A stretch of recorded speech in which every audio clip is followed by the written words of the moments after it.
అందరికీ తెలిసిన పేరే డొనాల్డ్ ట్రంప్. ఎప్పుడూ వార్తల్లో ఉంటారు, సోషల్ మీడియాలో కనిపిస్తారు.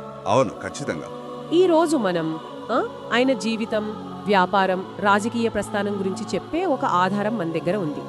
ఒక యూట్యూబ్ వీడియో ట్రాన్స్క్రిప్ట్ అన్నమాట. ఓ మంచిది.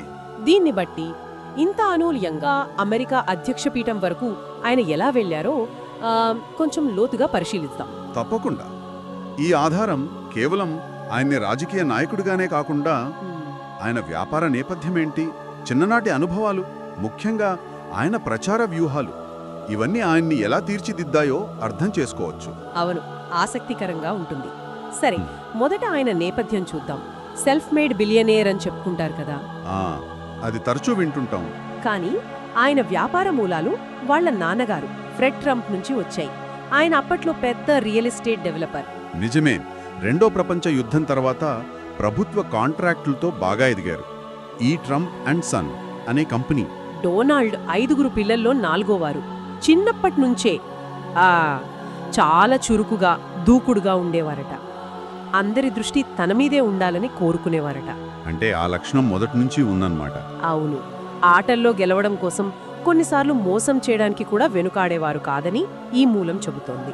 లక్షణాలు అంటే ఆ దృష్టిని ఆకర్షించాలనే కోరిక, గెలవాలనే పట్టుదల, ఇవి తర్వాత ఆయన వ్యాపారంలో, రాజకీయాల్లో కూడా కనిపిస్తాయి. అందుకేనేమో 13 ఏళ్లకే మిలిటరీ అకాడమీకి పంపించారు. అక్కడ కొంత క్రమశిక్షణ అలవడినా ఆ మూల స్వభావం అలాగే ఉండిపోయిందని అనిపిస్తోంది. బహుశా తరువాత మిగతా తోబుట్టువులకు పెద్దగా ఆసక్తి లేకపోవడంతో తండ్రి వ్యాపారాన్ని ఈయనే తీసుకున్నారు. వెంటనే కంపెనీ పేరు ట్రంప్ ఆర్గనైజేషన్ అని మార్చారు. అవును, అక్కడి నుంచి ఫోకస్ మార్చారు. మధ్యతరగతి ఇళ్ల నుంచి మ్యాన్హాటన్లోని లగ్జరీ ప్రాజెక్టుల వైపు. కరెక్ట్. అప్పట్లో నష్టాల్లో ఉన్న ఒక హోటల్ని కొని దాన్ని హయాత్ గ్రూప్తో కలిసి ఒక లగ్జరీ హోటల్గా మార్చడం పెద్ద బ్రేక్ ఇచ్చింది. ఆ తర్వాత ట్రంప్ టవర్. అది మ్యాన్హాటన్ నడిబొడ్డున. బంగారు మార్బుల్స్, జలపాతాలు, విలాసవంతమైన అపార్ట్మెంట్స్. దానికి కూడా చాలా చట్టపరమైన ఇబ్బందులు ఎదుర్కొన్నారు, కానీ పూర్తి చేశారు. దానితో పేరు బాగా పెరిగింది. ఇక్కడే మనం గమనించాలి, తన పేరునే ఒక బ్రాండ్గా మార్చే వ్యూహం. ట్రంప్ అంటే లగ్జరీ, ట్రంప్ అంటే విజయం. ఆ ఇమేజ్ క్రియేట్ చేయాలని చూశారు. మీడియా అటెన్షన్ కూడా బాగా వచ్చింది కదా. అవును, అది ఆయనకు చిన్నప్పటి నుంచి ఇష్టమే కదా. అయితే ఈ క్రమంలో 1970లలో జాతి వివక్ష ఆరోపణలు కూడా వచ్చాయి. నల్ల జాతీయులకు అద్దెకివ్వట్లేదని, ఇల్లు కొనడానికి ఒప్పుకోవట్లేదని. అలాంటివి కూడా ఉన్నాయని ఈ మూలం చెబుతోంది. అయినా వాటి నుంచి బయటపడి తన బ్రాండ్ ఇమేజ్ను పెద్దగా దెబ్బతినకుండా చూసుకున్నారు. విజయాల తర్వాత తన ట్రంప్ పేరును ఇంకా విస్తరించారు. ఎయిర్లైన్స్, క్యాసినోలు, గాల్ఫ్ కోర్సులు, వోడ్కా, చివరికి వాటర్ బాటిల్స్ కూడా బ్రాండింగ్ బాగా వాడారు. కానీ 1991లో ఆర్థిక సంక్షోభం వచ్చింది. అప్పుడు లగ్జరీ మార్కెట్ పడిపోయింది కదా. అవును, పెద్ద దెబ్బ తగిలింది. వ్యాపారాలు నష్టాల్లోకి వెళ్లాయి. దాదాపు 72 బ్యాంకుల నుంచి రుణాలు తీసుకున్నారని కూడా ఉంది ఇందులో. అప్పుడు దివాలా తీశారు కదా. అవును, దివాలా ప్రకటించి బయటపడ్డారు. కానీ ఇక్కడే ఆయన ఓటమిని ఒప్పుకోలేదు. అదొక కీలకమైన మలుపు. ఏం చేశారప్పుడు? తన ట్రంప్ బ్రాండ్ పేరుకున్న విలువను గుర్తించారు. దాన్ని వేరే కంపెనీలకు లైసెన్స్ ఇవ్వడం మొదలుపెట్టారు.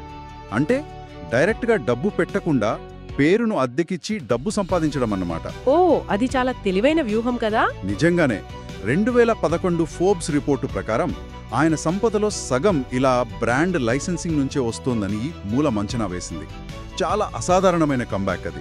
వ్యాపారంలో ఇవన్నీ జరుగుతుండగానే మరోవైపు ఫేమ్ పెంచుకోవడంపై కూడా దృష్టి పెట్టారు. 1996లో మిస్ యూనివర్స్ ఆర్గనైజేషన్ కొనడం. తర్వాత 2004లో ది అప్రెంటిస్ టీవీ షో. దాంతో ప్రపంచవ్యాప్తంగా ఫేమస్ అయ్యారు. యు ఆర్ ఫైర్డ్ అనే డైలాగ్ బాగా పాపులర్ అయింది.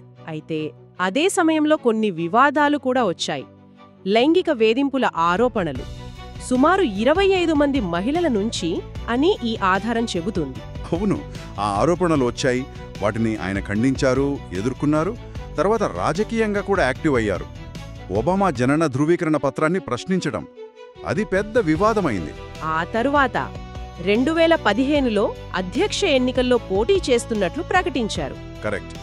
ఆ వ్యాపారవేత్తగా, మీడియా స్టార్గా వచ్చిన పేరు వివాదాలను కూడా తనకు అనుకూలంగా మార్చుకునే నేర్పు. ఇవన్నీ ఆయన రాజకీయ ప్రవేశానికి బాగా ఉపయోగపడ్డాయి. మేక్ అమెరికా గ్రేట్ అగెయిన్, సరిహద్దు గోడ, అమెరికన్లకే ఉద్యోగాలు, అక్రమ వలసల నిరోధం ఇలాంటి నినాదాలు బాగా పనిచేశాయి. ప్రజల భావోద్వేగాలను, ముఖ్యంగా జాతీయవాదాన్ని బాగా ఆకట్టుకున్నారు. అలా 2016లో గెలిచారు.